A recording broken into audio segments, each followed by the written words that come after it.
We begin the movie with some thugs attacking homeless people on the streets of London. After stealing their cash and drugs, one of the thugs tries to take advantage of a woman, but a man named Joey Jones attacks them so his friend can escape.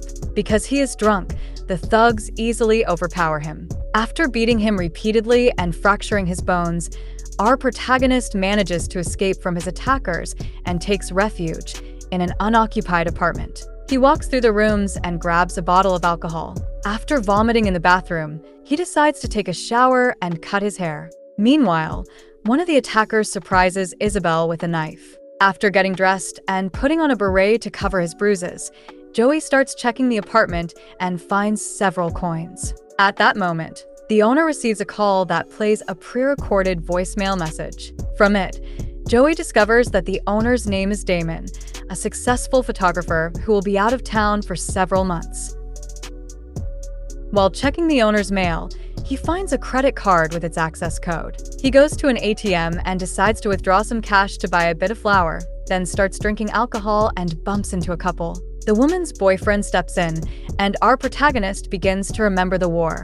It turns out he is a former Special Forces soldier who deserted the army due to traumatic incidents during his service. Instead of facing a court-martial, Jones chose to live on the streets of London, running from his military past. He then decides to return to look for Isabelle. On his way, he meets a nun named Christina, who runs a soup kitchen for the needy and the homeless. The nun recognizes him and asks about his clothes, thinking he stole them from someone. Joe tells her he got lucky, gives her a roll of cash, and says that God gave it to him.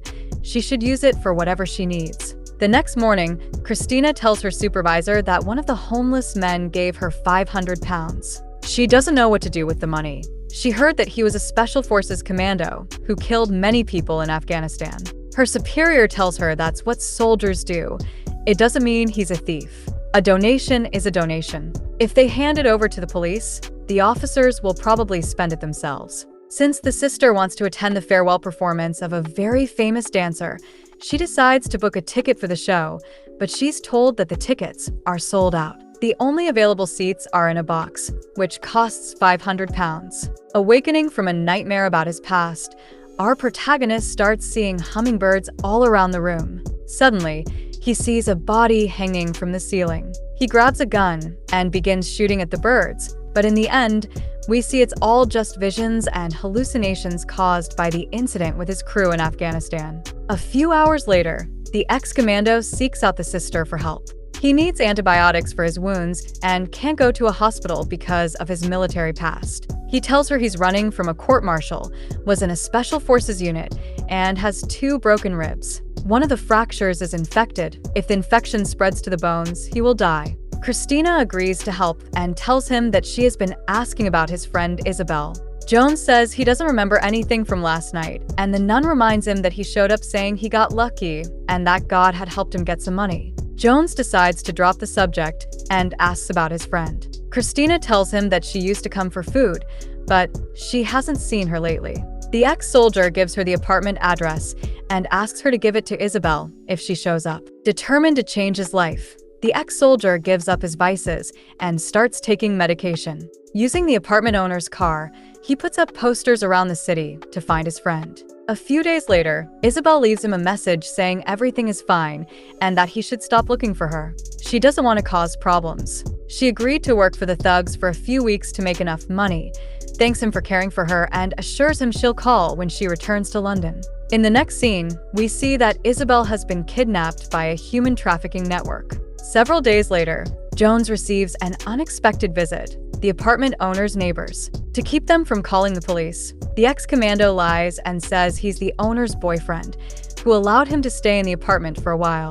The neighbor says the owner didn't tell them anything, so our protagonist asks if they have his personal number. They answer that they don't. Their neighbor is a very private person. Jones says he usually calls him at night and that the owner offered him the apartment to stay for the summer. He then heads to his new job as a cook. Knowing he's a man with many skills, his coworker asks for help with some troublemakers who are causing a scene and refuse to leave the restaurant. The ex-commando politely asks them to go, but they act rudely, insult him for no reason, and challenge him to a fight. Jones refuses to fight and tells them to leave.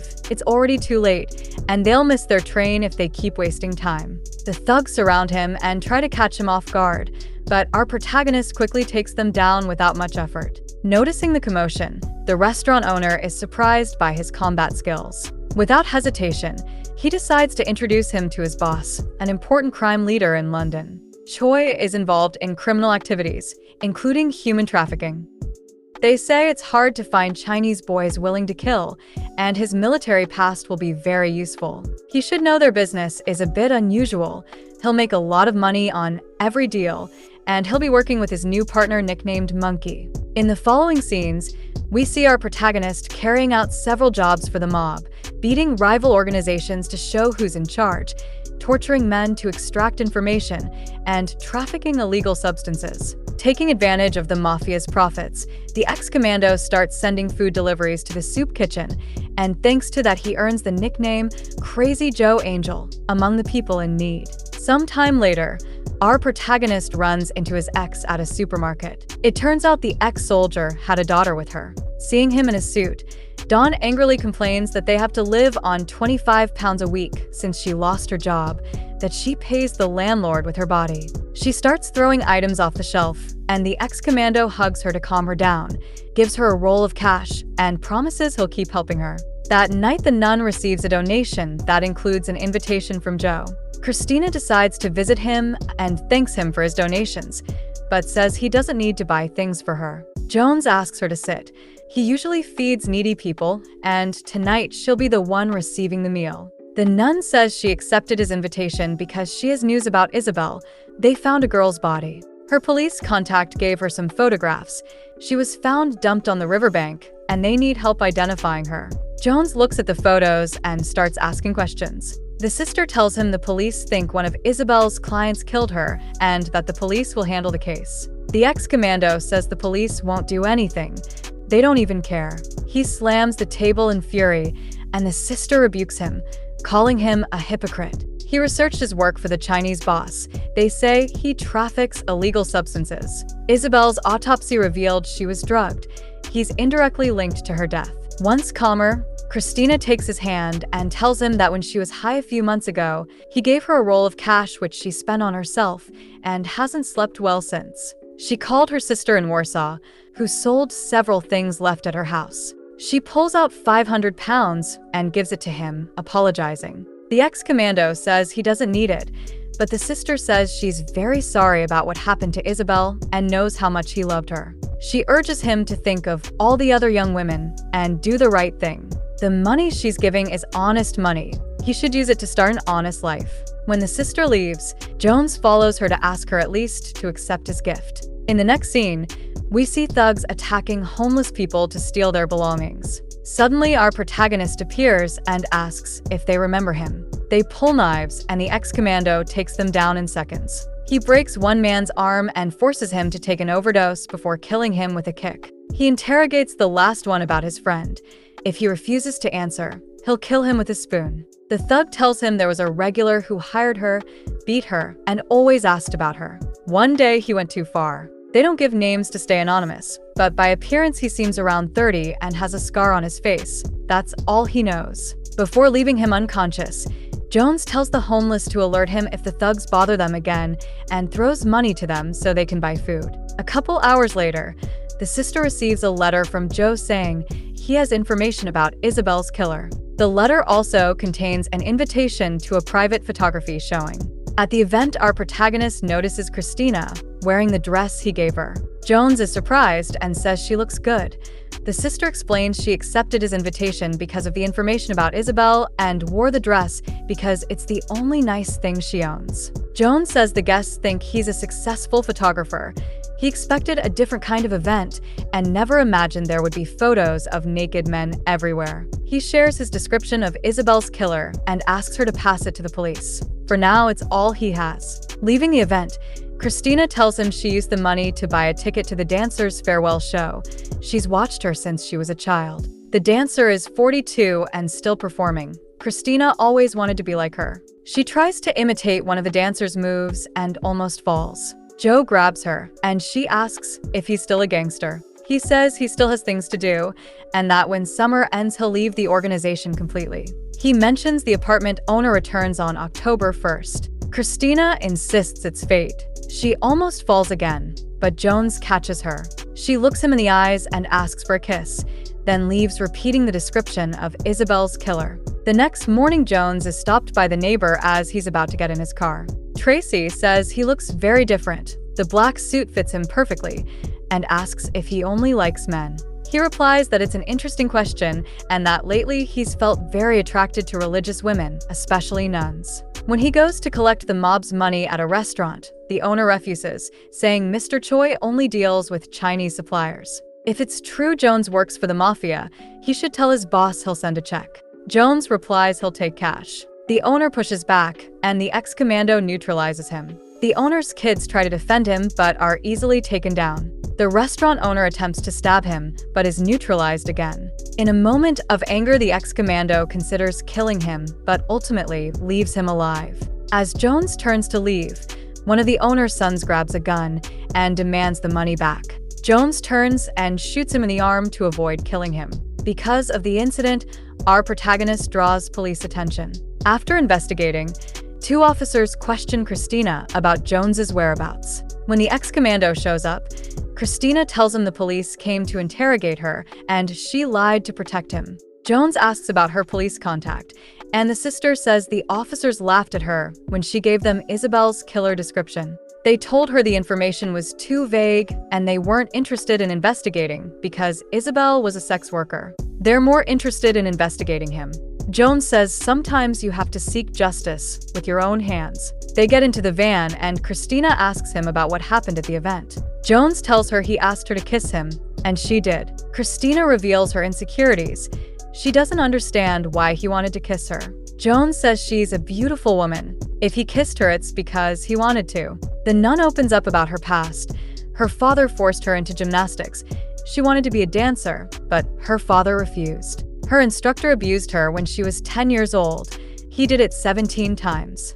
One day, she decided to defend herself and ended up taking his life. For a long time, she believed she deserved to be in hell. Since she was just a child, they decided to send her to a convent instead of prison. She had never told anyone her past. Joe asks her to stop and says he'll drive.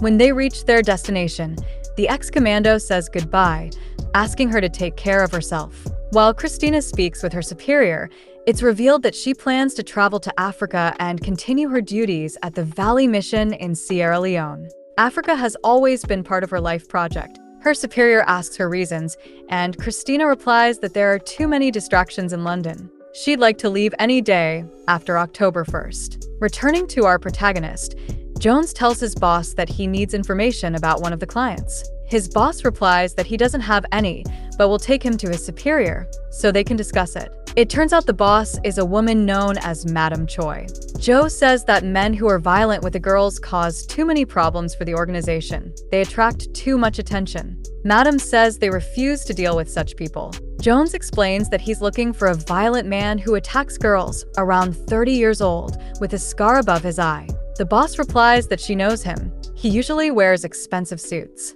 Jones asks for his name, and Madam answers that she'll give him the information in exchange for a favor. He must take on a job no one else dares to do. Our protagonist accepts and realizes he has to transport slaves and refugees, keeping count between women and men. Meanwhile, we see Jones's target beating one of the working girls, and at the same time one of Choi's employees records Max's clothing details. After delivering the captives, Jones is rewarded with a wad of cash along with a letter stolen by Choi's employee. It turns out to be an invitation from investors to attend the dancer's farewell show. The meeting will take place on the rooftop on October 1st at 7:30. When the day arrives, Jones asks Christina to help him with some photographs. He wants to send them to his 9-year-old daughter, a picture of him in a nice suit so she can think her father is a good man. While having coffee at a restaurant, Christina tells him she's leaving for Africa tomorrow, but before that, she wants to spend some time alone with him. While the two are making love in the apartment, the owner unexpectedly shows up and notices the door is locked. He looks through a hole and sees the couple leaving through the back. After leaving the hotel, our protagonist asks Christina to go anywhere in the world with him. He has enough money for both. Christina stops him and says he must first leave the world of crime. She kisses him and asks him to go with her to the dancer's farewell show. She has a box for two, tonight at 7. A couple of hours before the performance, the ex-commando visits his ex's apartment to give her a bag full of money, but the one who opens the door is his daughter. Jones gives her the photo he took in the suit and holds her hand. At that moment, his ex shows up. Jones leaves, saying goodbye to his daughter, while Dawn opens the bag and discovers the pile of money. 20 minutes before the show, Christina waits at the entrance, but when only 5 minutes remain, she decides to go inside, thinking Jones refused her invitation. Meanwhile, the ex-commando rides the elevator up, searching for his target until he spots him by the scar above his eye. He approaches him in a friendly way and then asks him to come along. They need to talk privately. Max refuses to go, and Jones throws him off the rooftop in front of everyone. He grabs a bottle and starts drinking. As he tries to escape, the authorities uncover his true identity. The surveillance footage matches Joseph Smith, an ex-Special Forces soldier who deserted the army and had been missing for a long time. After the performance, the nun finds Jones lying on the sidewalk. She covers him with her scarf and stays with him for hours until he wakes up. Jones confides that when he's sober, he tends to hurt the people close to him. He's lethal to those around him. He drinks to weaken the machine the army created. He tells her he finally finished what he had to do. He starts hallucinating hummingbirds and asks if she can see them too. He says he saw the same thing that day. The surveillance drones saw everything that happened. The enemy killed 5 of his comrades, so he decided to kill 5 of theirs. He grabbed the first 5 he saw, killed the father, and hung him from the ceiling. After killing them, there were screams and gunfire everywhere. He realized how brutal and inhuman he had become. Alcohol became a form of self-medication to numb the pain and the haunting memories of his past. It's the only way he avoids hurting others. The next morning, as Christina prepares to leave the convent, one of the sisters hands her a letter from the ex-commando. Inside are the photos she took of him laughing in the cafe. In the letter, he thanks her for taking them and says he decided to send the apartment owner the money he withdrew from his account, adding extra for the rental period. He left money for the mission's children so they could buy food, sent details about the traffickers to the authorities, and also got rid of one evil man in the city. He knows that doesn't make him a good person, but he tried to do what's right. Now he'll return to the streets to avoid causing trouble. He was alive again for one summer and is glad he met her. He wishes her good luck on her journey. In the final scenes, we see the special forces forming a strategy to capture our protagonist.